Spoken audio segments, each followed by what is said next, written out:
자, 이번에는 더불어민주당의 김민석 최고위원 전화 연결하도록 하겠습니다. 최고위원님 나와 계시죠? 네, 안녕하세요. 예. 목소리가 좀 약간 쉰 것 같습니다. 고생 많이 하셨죠? 아, 예. 알겠습니다. 일단 그 최고위원님께 이전부터 좀 여쭤보고 싶은데요. 윤석열 대통령이 왜 그랬다고 생각을 하세요? 최고위원님은? 윤석열 대통령은 비정상입니다.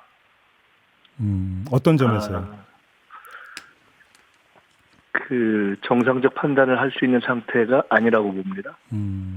그렇기 때문에 이러한 행동을 할 것이라고 봤던 것이고 결국 이러한 행동을 한 거죠. 예.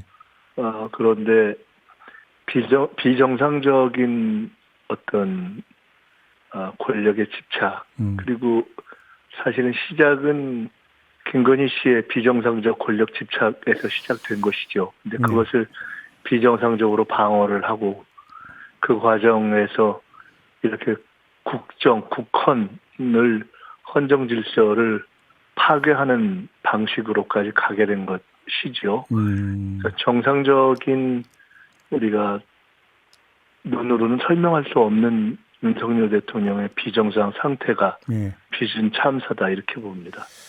그러니까 지금까지 나온 이야기를 보면 계엄군의 임무가 우원식 의장과 이재명, 한동훈 두 대표를 체포하는 게 임무였다라고 지금 보도가 나오고 있지 않습니까? 그러면 정말로 여야 대표를 체포해서 구금을 하면 국회를 마음대로 움직일 수 있다고 그렇게 확신했던 걸까요?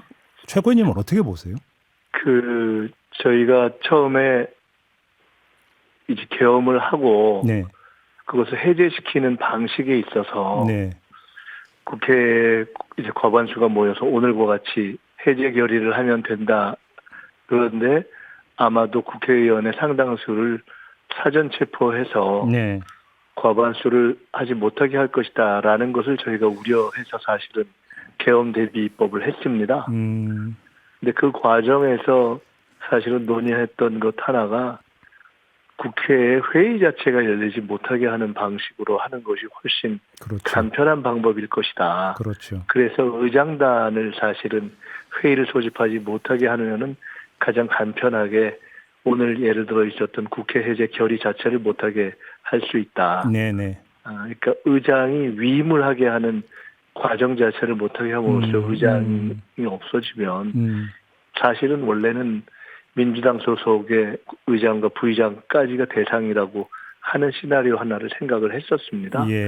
그렇게 될 경우에 국힘 소속 부의장이 사회를 보지 않으면 소속 의원이 150명이 돼도 그 해제 결의를 위한 회의 자체가 성립하지 못하는 방식이 있을 수 있어서 저희가 사실은 그 가능성의 하나를 검토하고 생각을 하고 있었습니다. 그런데 그것을 대비할 입법의 방식이 사실 마땅치 않아서 저희가 지난번에 서울의 봄이라고 해서 계엄방지 입법을 할 때 사실 그것까지는 생각을 하면서도 입법 방법이 나오지가 않아서 사실은 못했던 겁니다. 근데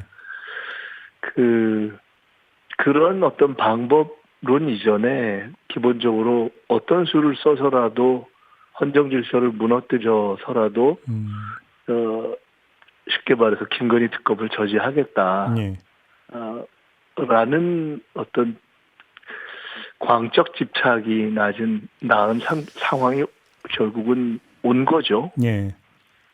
그렇게 보시는 거고. 그 최고위원님께서 8월 17일 최고위원회에서 이런 말씀을 하셨습니다. 차지철 스타일의 야당 입틀막 국방부 장관으로의 갑작스러운 교체는 국지전과 북풍 조성을 염두에 둔 계엄령 준비 작전이라는 것이 저희 근거 있는 확신입니다. 이런 요지의 발언을 하신 바가 있었는데요. 결국은 이 그 사태의 주범 가운데 한 명이 김용현 국방장관이다 이렇게 규정을 하시는 걸까요? 김용현 국방부 장관은 현재까지 최종 확인되지는 않았지만은 국방부 장관과 행안부 장관 둘 다 소위 충안파 소속이죠. 충안파 그 소속의 국방부 장관과 행안부 장관 가운데 아마 지금 국방부 장관이 건의를 했을 거라고 보이고 계엄발동 용건이 국방부 장관의 건의에 의해서 대통령이 계엄령을 발동하는 것이기 때문에 네. 결국 그중에 핵심이죠. 그러니까 지금 저희가 그러니까 수방사, 방첩사, 뭐 특전사 이런 부분도 사전 논의를 한 불법 모의에 대해서 저희들이 계엄 불법 모의라고 이미 지적을 했었고 네. 오늘 그 관련한 부분들이 이미 동원이 됐지 않습니까? 그렇기 때문에 그런 부분들은 사실은 다 동원된 사전 모의한 핵심 이었으니 확인됐다 이렇게 보고 있습니다. 그래요. 그러면 그때 근거 있는 확신이라는 말씀을 하신 바가 있었는데 저는 이제 이 상황이 이렇게 왔는데 혹시 그 근거를 좀 더 구체적으로 밝혀주실 수 있을까요? 아니 그때 근거는 그 당시 그러한 여러 가지였습니다. 네. 제가 구체적으로 지적했던 것이 첫째는 오늘 사실은 포고문을 읽어보시면 우리나라에 있었던 역대 그 계엄 과거에 있었던 계엄 포고문과도 다릅니다. 예, 맞습니다. 예. 그것은 뭐냐면은 국회와 야당을 반국가 세력으로 규정한 겁니다. 네. 이렇게 한 경우가 없습니다. 그리고 국회의 활동 자체를 정지시키겠다고 포고령에 규정한 적이 없습니다. 네. 왜냐하면 그것은 불가능하기 때문입니다. 네. 그러니까 그 내용 자체가 위헌적입니다. 그런데 예. 제가 계속 지적하기를 대통령이 반국가 세력이라는 용어를 쓰기 시작하는 것이 첫째로 굉장히 수상쩍다. 이것이 계엄론의 논리적인 밑밥을 까는 것이고 빌드업이다 이런 얘기를 지적했습니다. 이게 첫 번째였고 예. 두 번째로는 거기에 동원될 세력으로서의 충암파들을 재배치하는 것이 이상하다고 판단을 했고 네. 세 번째로는 무엇보다도 가장 큰 핵심적 동기는 김건희 감옥 가기 싫답니다. 네.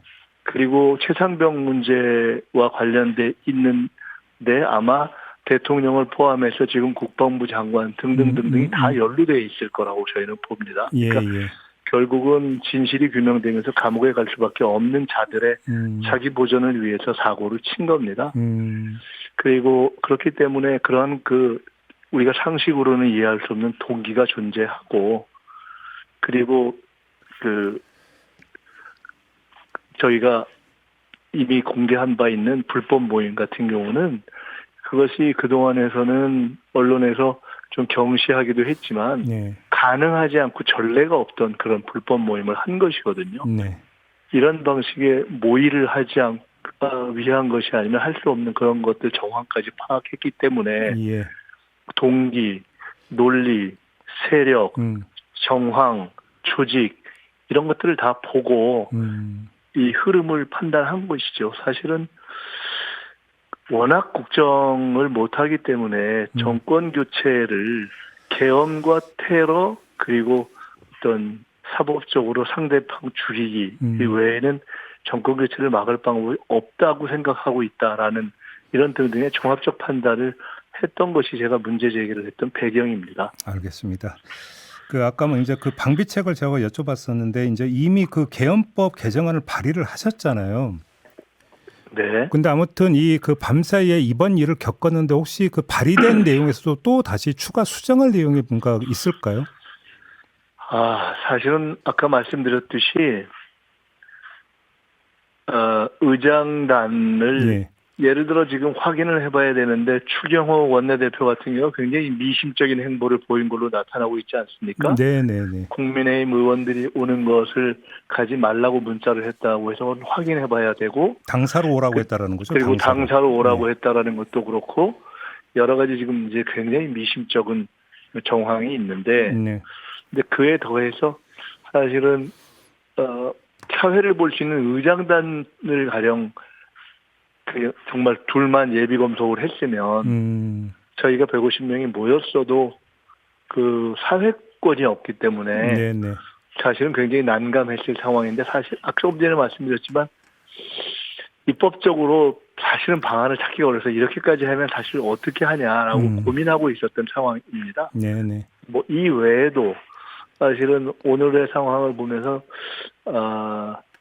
몇 가지 더 고민할 대목들이 생겼습니다. 예를 들어 이번에 이 대통령이 잠시 지금 2시간, 3시간 동안 했다가 무산돼 버린 이 1차 시도, 저는 1차 시도라고 봅니다. 아직 네. 끝나지 않았습니다. 이 네네. 잔불이. 네. 근데 이 1차 시도에서 드러나는 것들이 예를 들어서 중간중간에 있어서의 통고 의무 같은 것, 예를 들어 국무회의가 지금 정상적으로 됐는지 모르겠습니다만은 네.